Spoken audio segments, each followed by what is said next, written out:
Queremos, antes de abrir a palavra de Deus, orar mais uma vez, assentados como estão. Pai querido, querido Jesus, derrama sobre nós o Espírito Santo. Fala ao nosso coração. Abre a nossa mente e que jorre luz celestial sobre a nossa mente ao estudarmos a Tua palavra. Em nome de Jesus. Amém. Que bom estarmos aqui, queridos. E hoje nós vamos estudar um tema que não é fácil, mas é um tema que a palavra de Deus nos apresenta e que precisa ser conhecido. O decreto dominical, da Blue Law. O que é isso? Blue Law. Blue Law quer dizer a lei azul. Mas por que lei azul? Porque nos Estados Unidos da América do Norte, todas as leis dominicais são escritas em papel azul. Então, se você procurar sobre a lei dominical em inglês, você deveria colocar esta frase, da Blue Law, e você vai encontrar muita coisa sobre isso. Porque elas eram escritas em papéis azuis. Mas existem leis dominicais nos Estados Unidos? Queridos, existem 50 estados americanos. E dos 50 estados americanos, existem 49 estados que têm lei dominical, da Blue Law. Unicamente o Alasca não tem. Todos os outros estados têm leis diferentes dominicais. Existem algumas leis que são leis simples assim de não vender bebida alcoólica aos domingos. Uma lei dominical simples, certo? Existem outros estados que têm outro tipo de lei, assim, que proíbe vender carros aos domingos. Existem outros estados que proíbem esportes aos domingos. E assim por diante. 49 estados dos 50. Mas existem 2 estados americanos, que é o estado da Virgínia e é o estado de Connecticut, que possui lei com pena de morte para aqueles que trabalham domingo. É interessante que eu morava na Virgínia, onde tinha pena de morte para quem trabalha domingo. E fui para Connecticut, transferido, que é outro estado que também tem pena de morte para quem trabalha no domingo. E então você pode me perguntar, então pastor, há pessoas sendo mortas por estarem trabalhando domingo? Não. Porque estas leis, por exemplo, a de Virgínia foi aprovada em 1610. Ela existe, mas não está sendo aplicada. Mas ela existe. Ela está guardada. E no momento certo ela só será aplicada. Portanto, meus queridos, a lei dominical é um assunto muito quente nos Estados Unidos. É um assunto que muitos buscam saber mais e mais. Nós falamos que a nova ordem mundial é um sistema de governo que está em processo de implantação no mundo. E sabem, queridos, que a nova ordem mundial não possui e não planeja liberdade religiosa. A nova ordem mundial não prevê liberdade de pensamento ou liberdade de imprensa. A liberdade de pensamento, de imprensa e liberdade religiosa tão exaltados, tão defendidos nos Estados Unidos da América do Norte, deixarão de existir uma vez que a nova ordem mundial seja solidificada. O grande selo dos Estados Unidos, que vocês estão vendo, possui no pé da pirâmide uma frase: Novus Ordo Seclorum. Está em latim. E nós já dissemos para vocês que este é o sonho do Illuminati, este é o sonho dos maçons, este é o sonho dos Estados Unidos da América do Norte, este é o sonho do Vaticano. Qualquer líder mundial, presidente, governo, reis e rainhas, que não gostarem deste plano, não terão sucesso. Os presidentes dos Estados Unidos ou foram enganados, ou eles fizeram uma decisão consciente de se ajoelharem diante de Baal, de se ajoelharem diante do Deus da maçonaria, cujo nome é Abaddon, para poderem ter fama, para poderem ter sucesso no seu governo. Queridos, há 100 anos atrás, foi escrito um livro, e eu o tenho em minha casa, já li esse livro. O título é Os Protocolos dos Sábios de Sião. Não sei quantos aqui já leram esse livro. Se você não leu, vale a pena ler. Você pode encontrar no sebo, porque são livros, este é um livro esgotado. Os Protocolos dos Sábios de Sião é um livro escrito há mais de 100 anos, é um projeto do Illuminati, e ali diz que o terrorismo é a palavra-chave na implantação da nova ordem mundial. Terrorismo. Mas como? Como terrorismo? Então, o Illuminati que planeja a nova ordem mundial também planeja o terrorismo? Sim, é isso mesmo que eu estou falando. O terrorismo não pode ser responsabilizado como algo dos árabes, ou dos muçulmanos, ou dos maometanos. O terrorismo é uma estratégia usada pelo Illuminati para enfraquecer a estrutura mundial, para enfraquecer os governos mundiais, para enfraquecer a economia, para enfraquecer a velha ordem mundial, para poder preparar o mundo para a nova ordem mundial. Eles usam o terrorismo, porque em face do terrorismo as pessoas cedem. Por causa do medo, as pessoas concordam com coisas que nunca concordariam se não fosse pelo medo. Querem um exemplo? A queda das Torres Gêmeas, em 2001, 11 de setembro de 2001. Isso foi apresentado diante do mundo como sendo uma façanha de Bin Laden. Mas, queridos, Bin Laden faz parte do time do Illuminati. Por isso ele não foi preso até hoje. Saddam Hussein, do Iraque, que queria dominar o mundo sozinho, lembram-se dele? Estava planejando reconstruir Babilônia, e Deus disse em sua palavra que Babilônia não seria reconstruída nunca. Mas Saddam Hussein estava tentando reconstruir Babilônia, construiu lá 2 palácios. Estava trabalhando contra a Bíblia. E ele não concordava com a nova ordem mundial, ele cria que ele seria o novo Nabucodonosor dos tempos modernos, dominando o mundo. O que é que aconteceu com ele? Foi eliminado. Aqueles que não se enquadram dentro do projeto do Illuminati sobre nova ordem mundial, terá que ser riscado do mapa. Mas por que Bin Laden não foi achado até hoje? Porque não é plano ser achado. Vocês sabem que naquele dia 11 de setembro de 2001, quando as 2 torres gêmeas caíram, e quando o Pentágono foi atacado, todos os aeroportos dos Estados Unidos foram fechados. Não aterrissava e não decolava nenhum avião. Estava tudo fechado. O único avião que decolou dos Estados Unidos após as torres gêmeas caírem foi um avião com a família do Bin Laden. Mas como? Se ninguém podia decolar e nem aterrissar. Porque George Bush autorizou esse avião decolar, levando a família do Bin Laden, que estava nos Estados Unidos. Querido, a família do Bin Laden tem negócios com a família Bush, no petróleo. No passado já foram sócios. Existe um documentário preparado por um repórter americano, cujo nome é Michael Moore. Se você entrar na internet e colocar o nome dele, Michael Moore, ele preparou um filme documentário sobre o ataque de 11 de setembro de 2001.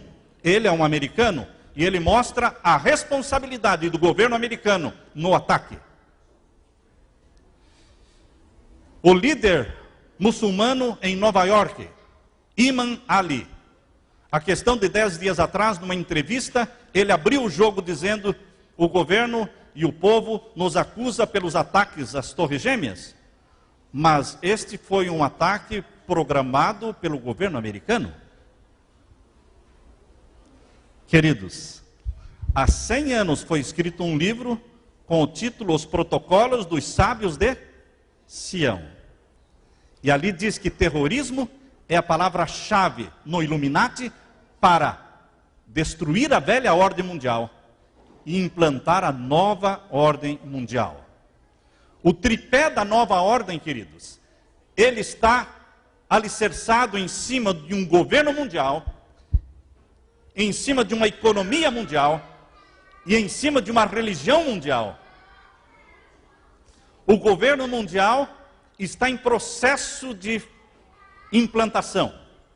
Nós sabemos que existe a ONU, Organização das Nações Unidas, criada lá em 1948. A Organização das Nações Unidas é um governo mundial. Foi o primeiro passo bem sucedido na implantação da nova ordem mundial, foi a ONU.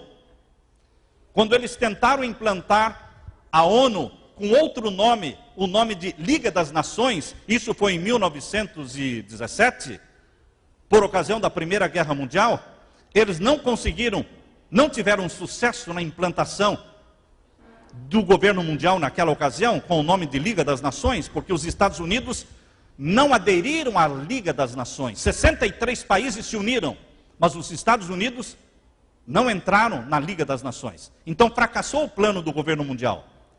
Mas após a Segunda Guerra Mundial, foi implantada a nova Liga das Nações, com outro nome. Organização das Nações Unidas, ONU. E agora os Estados Unidos apoiou.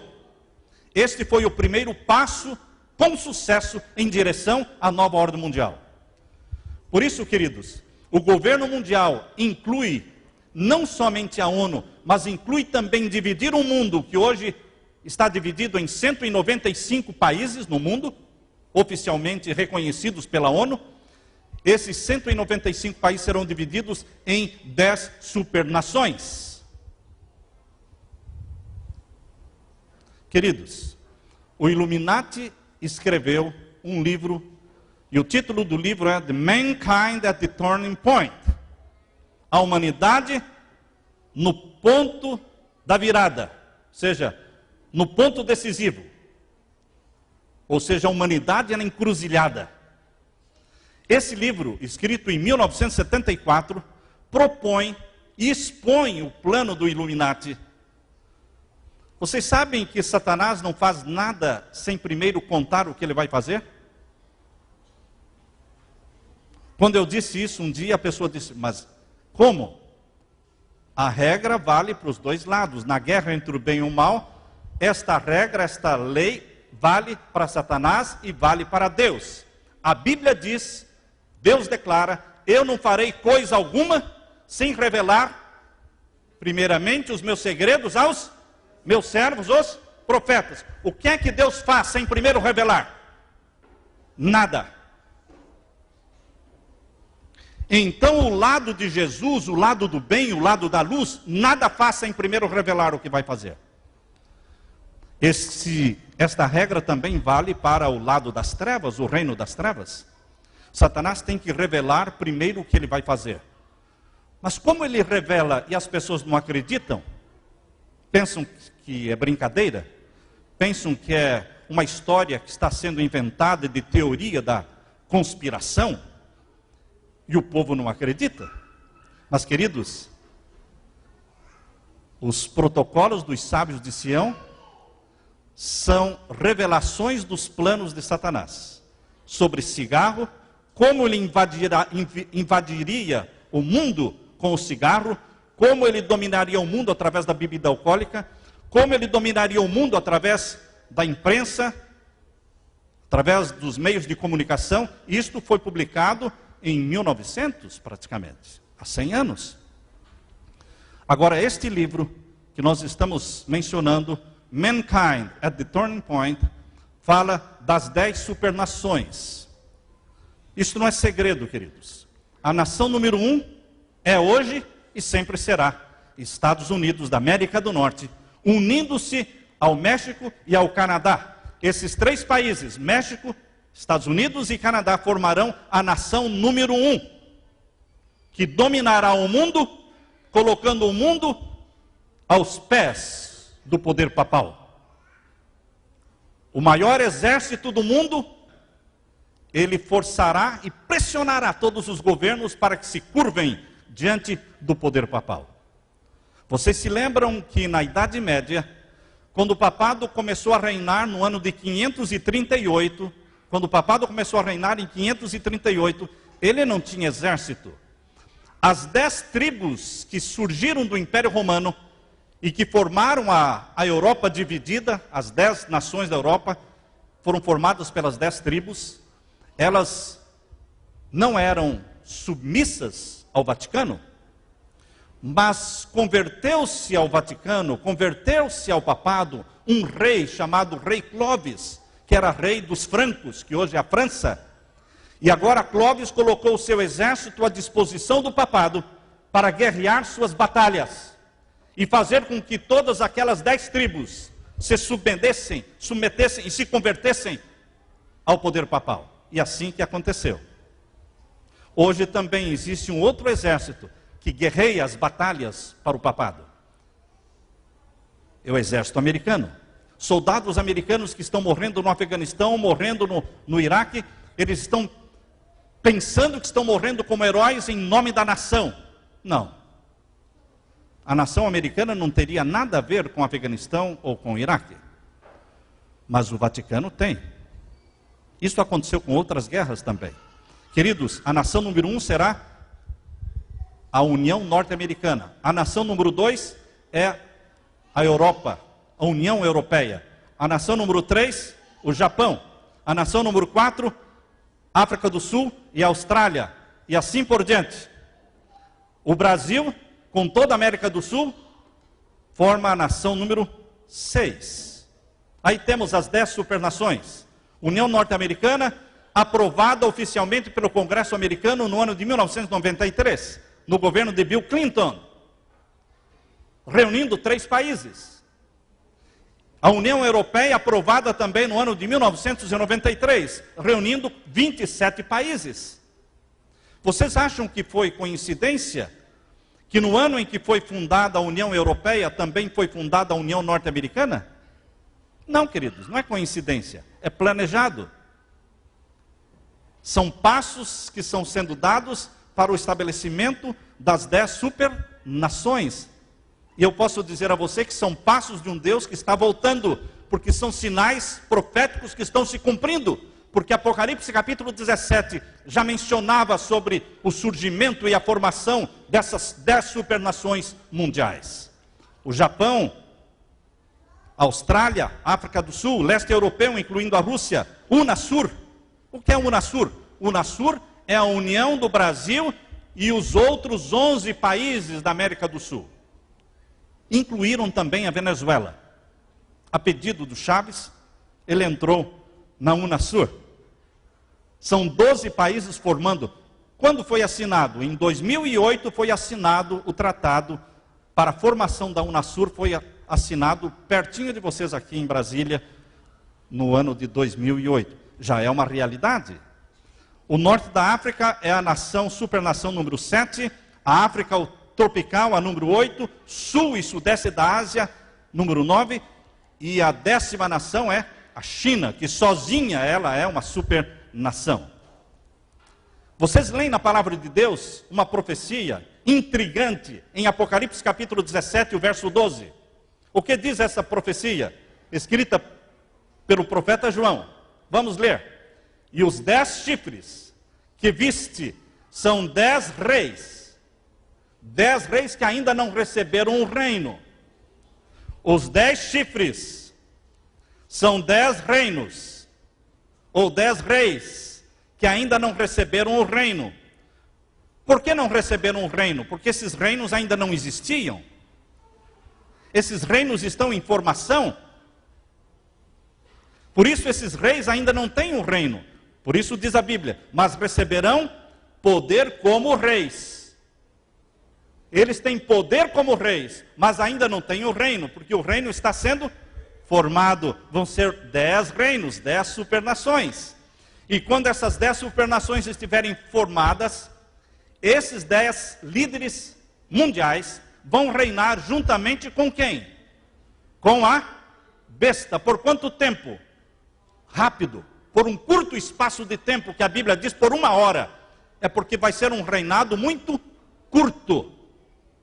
Queridos, a nova ordem mundial fala sobre 10 supernações, dominadas por um poder religioso chamado papado, dominado por um poder militar e civil chamado Estados Unidos da América do Norte, e esses 2 parceiros dominando o mundo, tendo todos os outros países submissos a eles.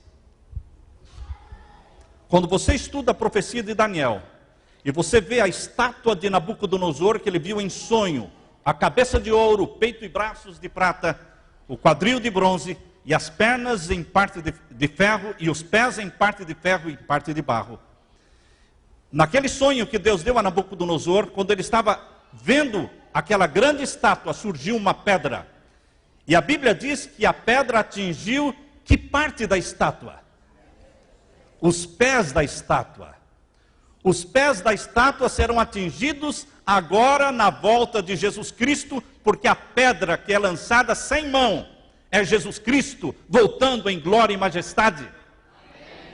Ele é a pedra, ele é a rocha dos séculos.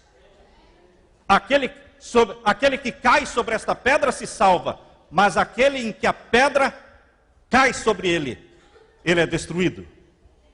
Deus quer que eu caia sobre esta pedra e seja convertido a Jesus. Se eu não caio sobre a pedra, ela cairá sobre mim e me destruirá. E esta pedra, quando descer do céu, vai atingir os dedos da estátua. Os 10 dedos da estátua também representam os 10 reis que ainda não têm reino. Lá de Apocalipse capítulo 17. Nós estamos vivendo nos dias em que poderemos presenciar, a nossa geração presenciar, a descida desta pedra para estabelecer o reino da glória do nosso Senhor Jesus, que não será jamais destruído, porque será o reino dos santos de Deus, os santos do Altíssimo. Agora, queridos, a economia mundial é o segundo tripé da nova ordem mundial. É a economia. Como ela vai ser estabelecida? O que eu quero dizer para vocês é que ela não vai ser estabelecida. Ela já foi estabelecida. Deste tripé, governo mundial, economia mundial e religião mundial, só falta ser consolidado o primeiro, o governo mundial. Porque as 10 nações estão em formação. Mas a economia mundial já foi estabelecida. E a religião mundial já foi estabelecida. Se você não percebeu, você vai perceber agora. A economia mundial foi decidida no ano passado, no dia 10 de julho de 2009, no grupo do G8, lá na Itália. Onde foi a reunião do grupo? Na Itália, bem próximo do Vaticano. Interessante, queridos, que o G8 se reuniu para decidir as economias do mundo na Itália. Mas, no dia 8 de julho, 2 dias antes da reunião do G8, 2 dias antes, o Papa Bento XVI assinou uma encíclica conhecida como A Caridade na Verdade. E nesta encíclica, o Papa Bento XVI, ele defende a ideia de ter uma economia mundial regida, regulamentada por uma autoridade mundial financeira e moral. Obviamente, uma autoridade moral que regule a economia mundial não poderia ser outra pessoa senão o líder moral reconhecido pelo mundo. Por que, queridos, esta encíclica foi assinada somente 2 dias antes do G8?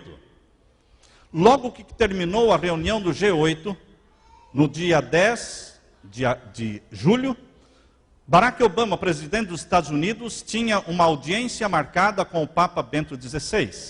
Isso deve ter ocorrido no dia 11 ou no dia 12 de julho.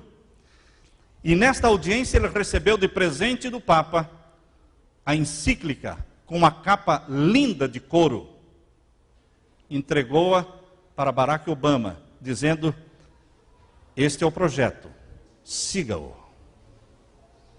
E Barack Obama levou essa encíclica para casa. Ele está seguindo à risca esta encíclica. Por quê? Porque no dia 24 e 25 do mesmo ano, em setembro, 24 e 25 de setembro de 2009, houve a reunião do G20. E nesta reunião do G20, eles confirmaram o que o G8 tinha votado. Porque o G8 são os 8 mais ricos do mundo. O G20 inclui também Brasil, China e outros países em desenvolvimento. Queridos, o presidente da União Europeia, Herman Van Rompuy, disse: a economia mundial foi estabelecida em 2009, na reunião do G20, em Pensilvânia, nos Estados Unidos. Quem falou isso? O presidente da União Europeia. Nós devemos acreditar no que ele diz. O presidente do Irã também, se bem que muitos não gostem dele, mas ele também disse: a nova ordem mundial já começou. Queridos, nós estamos vendo, portanto, que a economia já foi estabelecida em suas regras. E a economia mundial será regida fortemente com mão de ferro através dos bancos centrais. Os bancos centrais recebem orientação diária diretamente do Banco da Inglaterra. Quem controla o Banco da Inglaterra é a família Rothschild. A família Rothschild iniciou o sistema de bancos centrais no mundo. É uma ideia que nasceu na mente esperta de Satanás, aquele Deus chamado Deus Mamon, o Deus da riqueza. Ele criou essa ideia de bancos centrais, porque bancos centrais são bancos privados, não pertencem ao governo. Bancos centrais, todo mundo pensa que pertence ao governo, mas eles deixam que o presidente da República indique o diretor do Banco Central para que todos acreditem que pertence ao governo, mas não é do governo. Existem países em que o Banco Central tem uma parceria com o governo, mas essa parceria com o governo não passa de 49%. Por quê? A maioridade, ou seja, a maioria das ações pertence ao banco privado.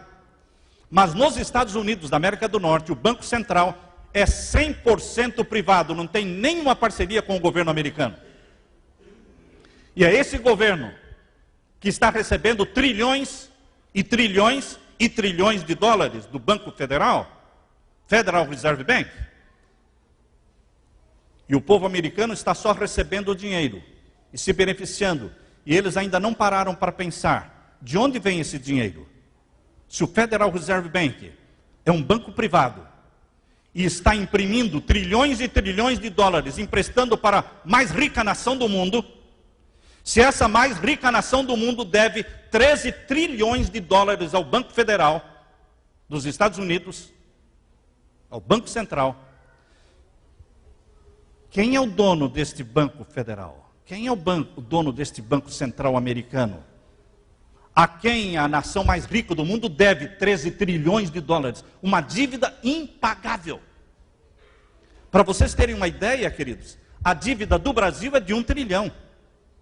Mas a dívida do governo americano é de 13 trilhões. Se você quiser confirmar isso, entre na internet. E procure pelo débito nacional do Tesouro Americano. Alguém possui o ouro e a autoridade sobre o Banco Central americano. Ele é controlado pelo Banco da Inglaterra. E quem controla o Banco da Inglaterra? A família Rothschild. Mas pastor, quem são os Rothschilds?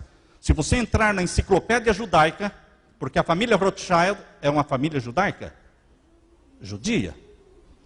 E vocês vão encontrar na enciclopédia judaica, procurando pela palavra Rothschild, vocês encontram. Rothschild são os guardiões do tesouro do Vaticano. Como é que é? Os Rothschilds são os guardiões do tesouro do Vaticano. Quem tem o controle sobre os Rothschilds? Vaticano. Quem tem o controle sobre o Banco Central americano? Os Rothschilds. Mas, queridos, a economia mundial, que faz parte da nova ordem mundial, já foi implantada. Só 5 países não têm banco central. O Irã, mas vai ter. Como? Guerra ou morte do presidente, ou suborno, alguma coisa eles fazem para conseguir implantar um banco central. Vocês já tiveram a curiosidade para descobrir por que a Casa da Moeda parou de imprimir o dinheiro brasileiro? E por que foi criado um banco central no Brasil no ano de 1964? Vocês já tiveram a curiosidade para saber por que Jânio Quadros renunciou? Jânio Quadros renunciou dizendo: eu estou sendo pressionado por forças ocultas. Ele renunciou à presidência. Poucos meses depois que ele renunciou à presidência, em 1964 foi implantado o Banco Central do Brasil. Quem controla o Banco Central do Brasil? Os mesmos que controlam o Banco Central americano, Banco Central da Inglaterra, Banco Central da França, Banco Central da Rússia. A família do czar, na Rússia, não queria um banco central. Mataram todos os membros da família do czar. E todo o ouro do czar foi parar, parte no Banco da Inglaterra, outra parte no Banco da França. E eles implantaram o Banco Central na Rússia. Queridos, Banco Central, somente 5 países não têm. Para que vocês entendam mais um pouco, Afeganistão e Iraque também não possuíam Banco Central. Até 2004. Mas em 2004, na guerra do Afeganistão e do Iraque, o Banco Central foi estabelecido. Hoje são só 5 países: o Irã, Coreia do Norte, Líbia, Sudão e Cuba. Agora sobre a religião mundial, queridos. A nova ordem mundial é um tripé, certo? Governo mundial, economia mundial e religião mundial. O que falar da religião mundial? Existe uma palavra muito conhecida, ecumenismo religioso. O ecumenismo religioso é a união de todas as igrejas do mundo. Não somente de todas as igrejas, mas todas as religiões do mundo. Porque todas as igrejas cristãs vão se unir e todas as religiões não cristãs também vão se unir. Porque todas as igrejas cristãs creem que a alma é imortal, que quando a pessoa morre, só morre o corpo e a alma continua viva eternamente, e vai ficar viva eternamente queimando no fogo do inferno, sem morrer nunca. Isso é o que Satanás quer que as pessoas acreditem? Num Deus ruim deste jeito? Todas as religiões do mundo acreditam nisso, e as igrejas cristãs também. E todas as igrejas cristãs santificam o domingo, e as religiões do mundo também concordarão com a santificação do domingo. Por isso, queridos, o ecumenismo religioso significa que cada igreja continua com o seu nome característico, não muda de nome, mas vão pertencer e vão formar só uma igreja que crê em pontos de doutrinas que lhes são comuns. Isto já aconteceu. O ecumenismo não vai acontecer. No ano de 1994, evangélicos e católicos assinaram um documento. O título do documento é este: Evangélicos e Católicos juntos. Juntos na evangelização do mundo. Agora, no ano de 2006, assinaram um outro documento. Houve um retiro espiritual. Esse retiro espiritual foi realizado no estado da Geórgia, nos Estados Unidos, na cidade de Atlanta. Ali existe um retiro jesuíta. E lá para o retiro jesuíta foram dezenas de líderes evangélicos, dezenas de líderes protestantes e católicos ortodoxos foram para esse retiro. E lá eles assinaram esse documento cujo nome é Christian Church Together. Ou seja, igrejas cristãs juntas, unidas. São 34 diferentes denominações. Luterana, Anglicana, Assembleia de Deus, Presbiteriana, Metodista, Batista, São 34 diferentes denominações formando o quê? Uma só igreja, com mais de 100 milhões de membros. Os Estados Unidos hoje têm uma igreja com mais de 100 milhões de membros, porque 70 milhões são os católicos e 30 milhões são as outras 33 igrejas que se uniram assinando este contrato, este acordo, Christian Church Together. Queridos, louvado seja o Senhor, a Igreja Adventista não assinou esse tratado. Louvado seja o Senhor, que a Igreja Adventista não assinou também o tratado de 1994. Louvado seja o Senhor, que existe um povo na terra, que adora a Deus, o Criador dos céus e da terra, e que obedece mandamentos de Deus e não mandamentos de homens. Homens e mulheres que amam a Jesus e mesmo com risco da vida, não desobedecerão a Deus. Não se curvarão diante deste poder humano que se levanta contra Deus, que se chama Anticristo. A igreja que vocês estão vendo aí é chamada de a Catedral de Cristal. É simplesmente uma coisa do outro mundo. É simplesmente uma igreja espetacular. Quem for à Califórnia poderá assistir um culto no domingo. Eles têm um culto feito aos domingos de manhã nesta igreja e televisionado para o país todo. É algo espetacular, o coral, as cores, toda ela é de cristal. Quem fundou essa igreja foi o pastor muito famoso nos Estados Unidos, Robert Schuller. Robert Schuller, ele é um dos principais líderes evangélicos dos Estados Unidos. Ele foi o sponsor de Billy Graham. Billy Graham tem o maior respeito por Schuller, porque ele foi quem introduziu e ajudou a promover Billy Graham, que se tornou o maior evangelista do mundo. Mas Schuller, ele é maçom. Ele adora o Deus chamado Abaddon, chamado anjo do abismo, o dragão, chamado Baphomet, chamado Deus de chifres. Ele adora o obelisco que existe na frente do Capitólio. Ele adora o obelisco que existe na frente da Basílica de São Pedro, na Praça de São Pedro, no Vaticano. Queridos, os principais líderes evangélicos e protestantes dos Estados Unidos são maçons, os principais. Logo as pessoas percebem que não dá para ser famoso neste mundo sem dobrar os joelhos diante de Baal. Se você quer ser famoso e rico e poderoso neste mundo, dobre os joelhos diante de Baal. Dobre os joelhos diante de Abaddon. Eu tenho um parente que recebeu uma carta dos maçons convidando para pertencer à maçonaria, e ele é adventista, e ele não aceitou o convite, mas ele me deu a carta para ler. E na carta dizia assim: nós estamos convidando você para a nossa irmandade. Se chamam de irmãos. Para a nossa irmandade. E nós oferecemos para você 3 coisas: dinheiro, e eles têm para dar; amor, eles têm para dar; e fama, sucesso. Queridos, eles não oferecem vida eterna. Satanás não tem vida eterna para dar.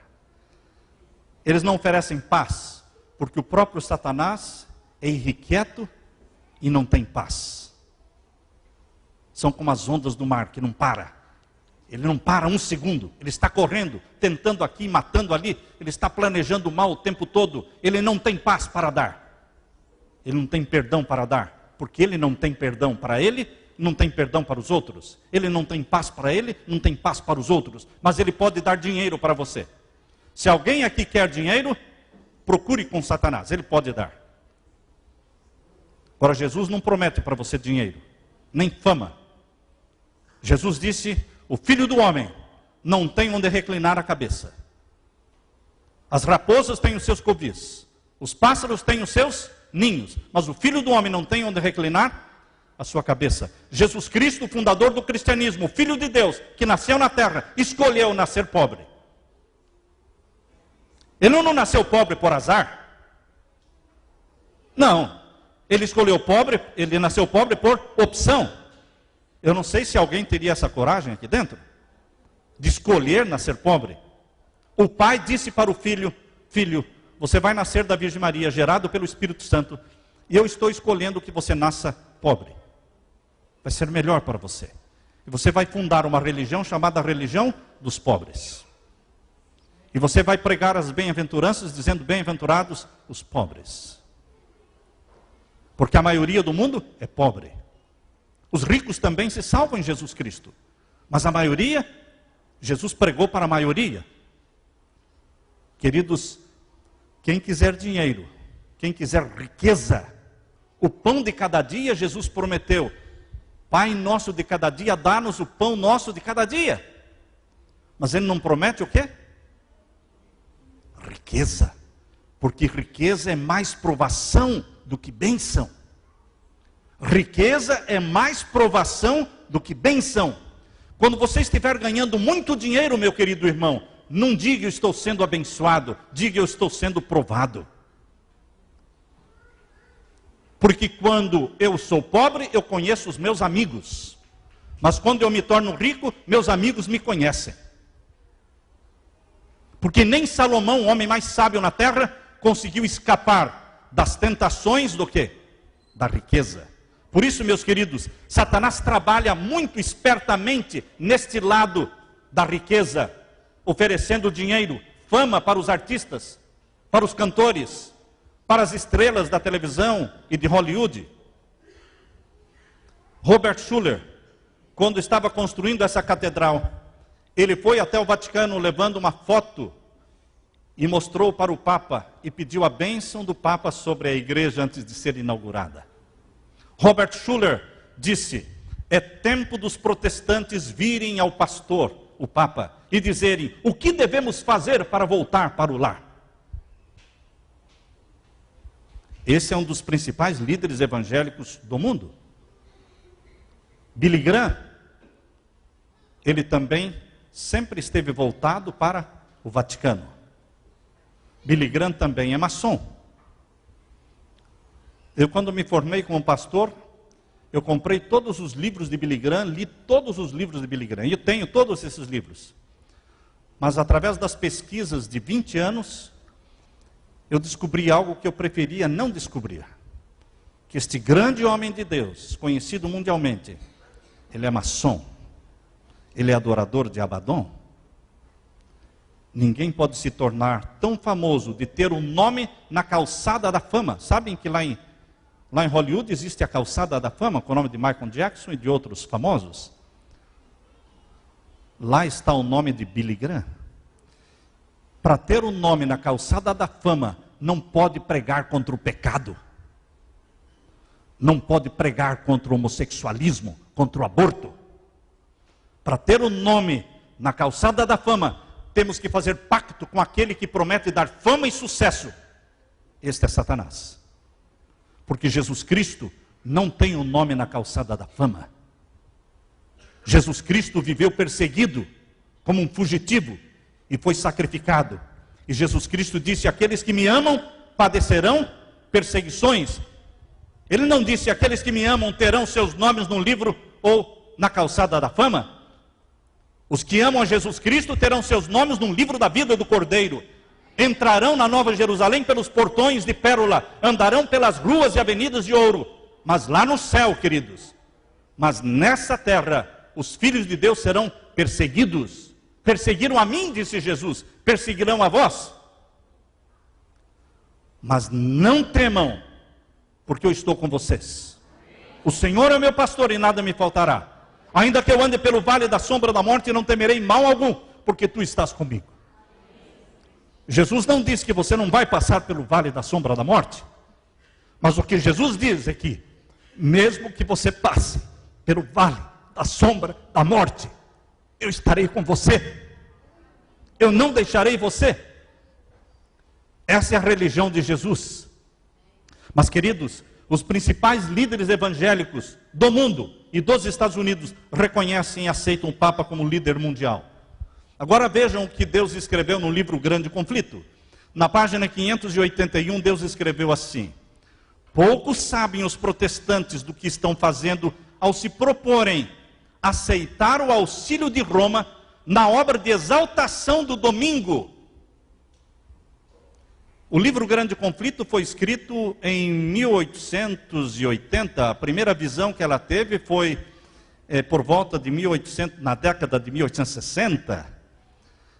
Queridos, a primeira visão do conflito dos séculos é um livro muito antigo. E ela disse que o domingo chegaria um momento em que seria exaltado pelos protestantes, homenageando o poder papal. Exaltando o domingo, homenageamos o Criador do domingo. Poucos sabem os protestantes do que estão fazendo ao se proporem aceitar o auxílio de Roma na obra da exaltação do domingo. Roma está visando restabelecer o quê? O seu poder. Para quê? Recuperar a supremacia perdida. Que supremacia perdida é essa? Que Roma perdeu. 1260 anos de supremacia. 1260 anos de supremacia papal que começou em 538 da nossa era e acabou em 1798. 1260 anos. Como acabou essa supremacia? Quando Napoleão Bonaparte deu ordem ao seu general Berthier invadir Itália, cercar Roma e derrubar o papado. E prendeu então o Papa Pio VI, que foi preso para a cidade de Valença, na França, e lá morreu aos 82 anos de idade. Ali foi o fim da supremacia papal, mas não do reino papal. Eles continuaram existindo como um reino estatal, porque tinham 20 cidades chamadas os estados papais. Mas no ano de 1870, Garibaldi, casado com uma brasileira, a esposa de Garibaldi, na Itália, era brasileira. Garibaldi, em 1870, decretou que os estados papais seriam cancelados.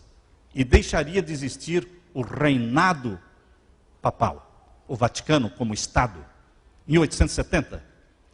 Queridos, o golpe, a ferida mortal contra o papado aconteceu em duas fases. A primeira fase foi 1798, quando ele perdeu a supremacia papal. A segunda fase do golpe mortal foi 1870, quando ele perdeu o quê? O reino papal. A recuperação da ferida mortal também será em duas fases. Em 1929 começou a recuperação e a cura da ferida mortal. Começou quando? 1929, com o Tratado de Latrão sendo assinado por Benito Mussolini e Cardinal Gaspari. Queridos, o Tratado de Latrão devolveu ao Vaticano o status de reino, de poder civil, mas não devolveu a supremacia papal. A supremacia papal só será devolvida e recuperada quando for implantado o decreto dominical. Quando for implantado o decreto dominical, em termos de mundo, então a recuperação da supremacia papal terá acontecido. A cura da ferida mortal, então, estará totalmente feita, curada. Portanto, meus queridos, aqui diz o Grande Conflito que Roma está visando restabelecer o quê? O seu poder e recuperar a supremacia perdida. O decreto dominical vai devolver ao papado a supremacia perdida. Quando vai acontecer esse decreto dominical? Bom, queridos, dentro de poucos dias, poucos meses, poucos anos, tudo pouco. Os últimos acontecimentos serão bem rápidos. No livro Grande Conflito, página 588, diz que Satanás vai aparecer como um anjo de luz para influenciar governos a aprovarem o domingo como dia sagrado. Satanás vai aparecer como anjo de luz. Mas, pastor, ele não vai aparecer como Jesus? Vai aparecer como Jesus depois do fechamento da porta da graça. Depois do fechamento da porta da graça, ele aparece como Jesus, andando na terra. Mas antes do fechamento da porta da graça, ele aparece como anjo de luz para influenciar governos e reinos para aprovarem mundialmente o decreto dominical. Então se cumpre o que está em Apocalipse 13, versos 15 a 17, e faz que a todos, pequenos e grandes, ricos e pobres, seja-lhes posto o quê? Um sinal na sua mão direita ou nas suas testas, para que ninguém possa comprar ou vender, senão aquele que tem o sinal, ou o nome, ou o número do seu nome. São três coisas: o sinal, o nome, ou o número do nome. Qual é o sinal do anticristo? Queridos, o sinal do anticristo é o domingo. Por quê? Porque a verdade e a mentira andam próximas. Se o sinal de Deus é o sábado, o sinal do anticristo também é um dia da semana. Mas não é um dia da semana que está longe do sábado. O dia que está mais encostado no sábado é o domingo. A mentira sempre está pertinho da verdade. Então existem 3 dias sagrados no mundo. Existe a sexta-feira sagrada dos muçulmanos, certo? Existe o sábado sagrado da palavra de Deus, 7º dia. Existe o domingo guardado pela maioria do mundo. Desses 3 dias sagrados, 1 é verdadeiro e 2 são falsos. A verdade está espremida no meio de 2 mentiras. Está difícil de entender, meu querido irmão? Não. A moeda falsa, uma nota falsa, se parece muito com a verdadeira. E o que surge primeiro, a falsa ou a verdadeira? A verdadeira surge primeiro? Qual foi o primeiro dia sagrado estabelecido na criação, na semana da criação? Gênesis capítulo 2, verso 1 a 3. Na primeira página da Bíblia, Deus sabe que o ser humano não gostaria muito de ler. Principalmente os brasileiros não seriam muito amigos da leitura. Então Deus disse: eu vou colocar o meu selo, o meu sinal na primeira página. Porque eu sei que muitos vão iniciar a leitura da Bíblia 1000 vezes, nunca vão terminar. Mas pelo menos a primeira página eles vão ler. Então Deus colocou o selo do Deus vivo na primeira página. Você não leu mais nada, mas ele já sabe que o sábado é o dia do Senhor. Porque lá na primeira página diz: Deus acabou